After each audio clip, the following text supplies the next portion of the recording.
말씀을 먹어라 가족 여러분, 한 주간 동안 안녕하셨습니까? 머리를 잘랐는데 군대를 가야 될 것 같아요.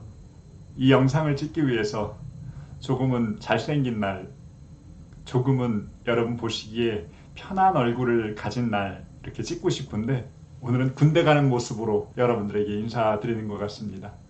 또 한번 웃으시고 오늘 주일 복음 함께 묵상하면서 기도했으면 좋겠습니다.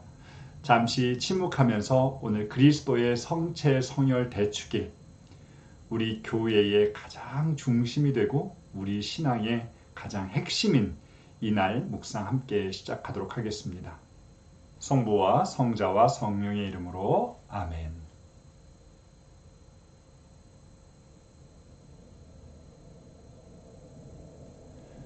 은총이 가득하신 마리아님 기뻐하소서. 주님께서 함께 계시니 여인 중에 복되시며 태중의 아들 예수님 또한 복되시나이다.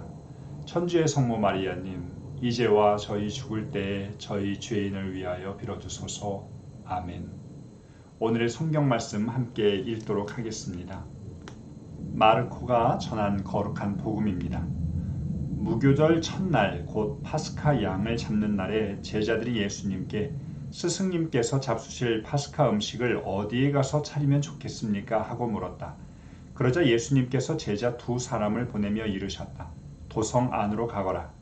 그러면 물동이를 메고 가는 남자를 만날 터이니 그를 따라가거라. 그리고 그가 들어가는 집의 주인에게 스승님께서 내가 제자들과 함께 파스카 음식을 먹을 내 방이 어디 있느냐 하고 물으십니다 하여라. 그러면 그 사람이 이미 자리를 깔아 준비된 큰 2층 방을 보여줄 것이다. 거기에다 차려라. 제자들이 떠나 도성 안으로 가서 보니 예수님께서 일러주신 그대로였다. 그리하여 그들은 파스카 음식을 차렸다. 그들이 음식을 먹고 있을 때에 예수님께서 빵을 들고 찬미를 드리신 다음 그것을 떼어 제자들에게 주시며 말씀하셨다. 받아라. 이는 내 몸이다. 또 잔을 들어 감사를 드리신 다음 제자들에게 주시니 모두 그것을 마셨다. 그때에 예수님께서 그들에게 이르셨다. 이는 많은 사람을 위하여 흘리는 내 계약의 피다. 내가 진실로 너희에게 말한다. 내가 하느님 나라에서 새 포도주를 마실 그날까지 포도나무 열매로 빚은 것을 결코 다시는 마시지 않겠다. 그들은 찬미가를 부르고 나서 올리브 산으로 갔다. 성부와 성자와 성령의 이름으로 아멘. 오늘 복음 말씀은 마르코 복음의 14장에 해당되는 부분입니다. 바로 앞부분을 보면 예수님을 죽이려고 하는 대사제들, 율사들의 모습이 소개되고 있고 이어서는 예수님께 향유를 바르는 여인의 모습이 소개됩니다. 이어서 예수님을 팔아넘길 유다의 모습도 소개되고 있지요. 오늘 복음이 소개되고 있는 내용을 보면 첫 번째는 파스카 음식을 준비하는 상황과 관련된 내용이 소개되고 있고 두 번째 부분에서는 최후의 만찬의 식탁에서 예수님께서 들려주시는 말씀과 관련된 부분, 그리고 마지막으로 올리브 산으로 올라가시는 장면이 소개되고 있습니다. 오늘 복음에서는 장소, 시간 등이 많이 언급되고 있는데요. 우선 무교절 첫날이라고 표현하고 있습니다. 본디 무교절과 파스카 축제는 구분된 것이었지만 성경에 의하면 이미 무교절 축제와 파스카 축제가 하나로 묶여져 있음을 보게 됩니다. 이집트로부터 이스라엘 백성이 나오던 순간들을 기억하고 계시죠? 하느님께서 재앙을 선포하시며 이스라엘 백성을 내보내라고 하지만 파라오는 꿈쩍도 하지 않습니다. 그러자 마지막에 장자를 치시겠다고 합니다. 이스라엘 백성들에게는 그 표지로 어린 양의 피를 문설주에 바르라고 합니다. 실제로 10번째 재앙이 시작되었고 이집트인들의 장자가 죽어나갑니다. 하지만 이스라엘 백성들의 집은 그냥 건너가게 되지요. 이것을 파스카라고 이야기합니다. 말 그대로 하면 넘어가다, 건너가다 라고 하는 뜻이지요. 이러한 재앙을 받은 사람들은 재빠르게 이스라엘 사람들을 향하여 이집트로부터 나가라고 이야기합니다.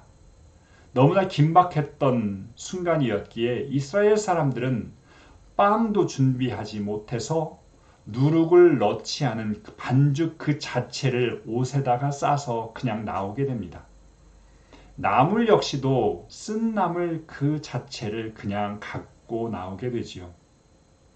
거기에서 이스라엘 백성들은 빵을 구워 먹게 됩니다. 누룩을 넣지 않는 빵을 먹었던 것이죠. 바로 그것이 무교절 축제입니다. 무자는 없을 무자이다. 교자는 누룩교자를 써서 누룩이 없는 빵.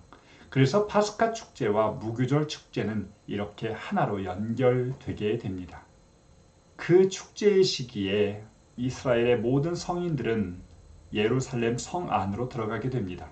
예수님도 그렇게 들어가셨던 것입니다.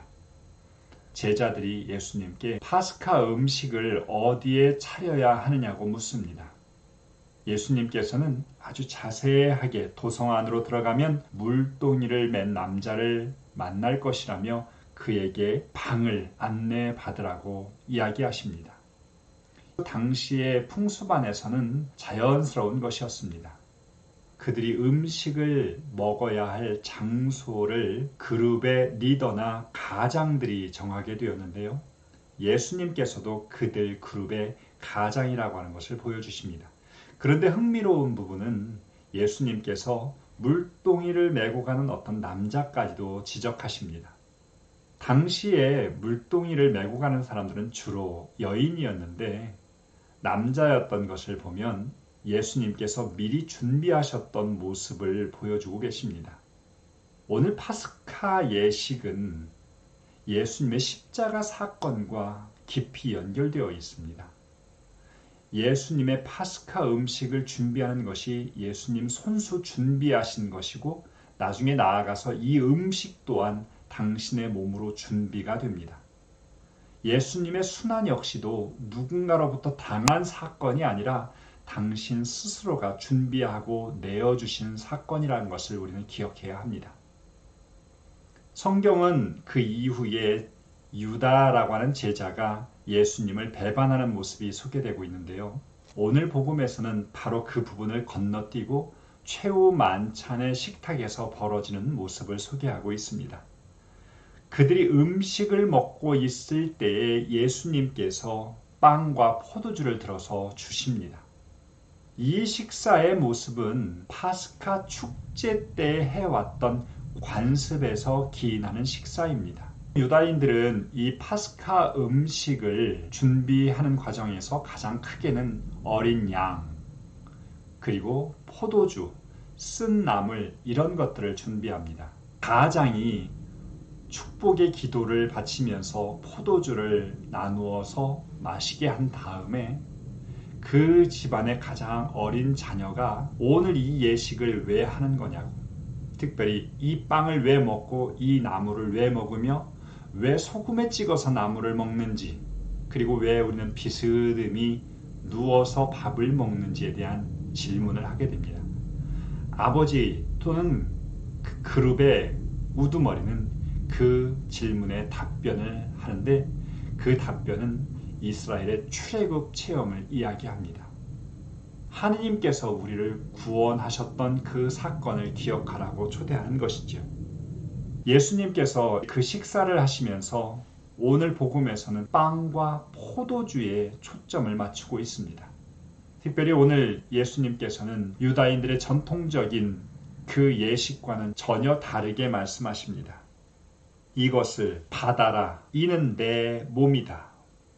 포도주를 주시면서 그들에게 말씀하십니다. 이는 많은 사람을 위하여 흘리는 내 계약의 피다.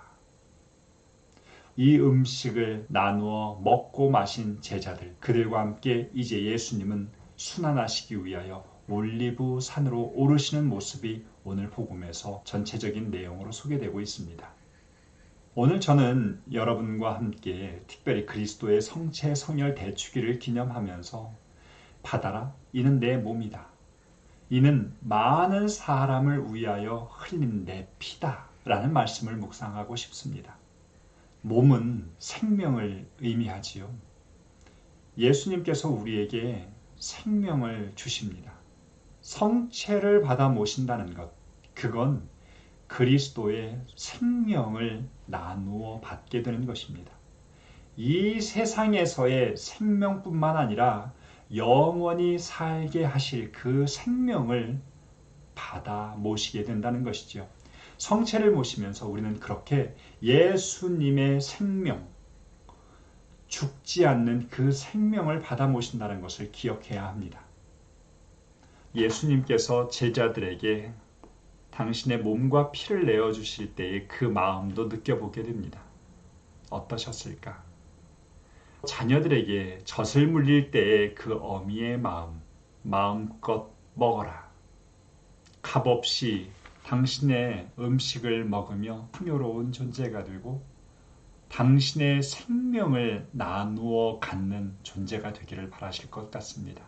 예수님께서 포도주를 주시며 많은 이를 위하여 흘릴 피라고 하십니다. 저는 특별히 많은 이라고 하는 그 단어가 눈에 띕니다. 예수님이 우리에게 당신의 몸과 피를 주신 것은 우리를 살리기 위하여 우리에게 생명을 주시는 것도 있지만 오늘 성체와 성혈을 받아 모시지 않는 모든 이들, 그들에게도 당신의 성체와 성혈이 흘러 들어가도록 명령하는 것처럼 들립니다. 프란치스코 교황님께서는 우리가 성체 성혈을 모셨을 때 우리가 부정성의 항체를 지니는 사람이 된다고 하셨습니다. 온갖 세상의 부정으로부터 보호되는 측면도 있지만 동시에 우리는 누군가에게 그리스도의 사랑을 전염시키는 존재가 되어야 한다는 사실을 기억해야 합니다. 우리가 누군가에게 사랑을 흘러 넘치게 하는 존재, 사랑의 바이러스라고 표현할 수 있을까요? 나쁜 부정성의 바이러스가 아니라 사랑의 바이러스가 되는 것, 그것이 필요할 것 같습니다.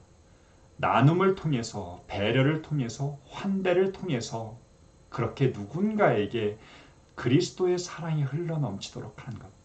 오늘 여러분들은 누군가에게 어떤 사랑의 나눔을 계획하고 계십니까? 프란치스코 교황님께서 성체와 성혈을 모신 사람이 손가락질하던 이 손가락을 성체와 성혈 때문에 내려놓게 하시고 누군가를 험담하던 그 입이 조금은 누군가를 칭찬하는 입으로 바뀌게 해달라고, 그것이 작은 기적이라고 말씀하셨습니다. 우리가 조금씩 새로운 존재가 되는 것, 그것이 성체 성혈을 통해 체험되었으면 좋겠고 누군가에게 반드시 영향을 미칠 수 있는 그런 존재가 되었으면 좋겠습니다.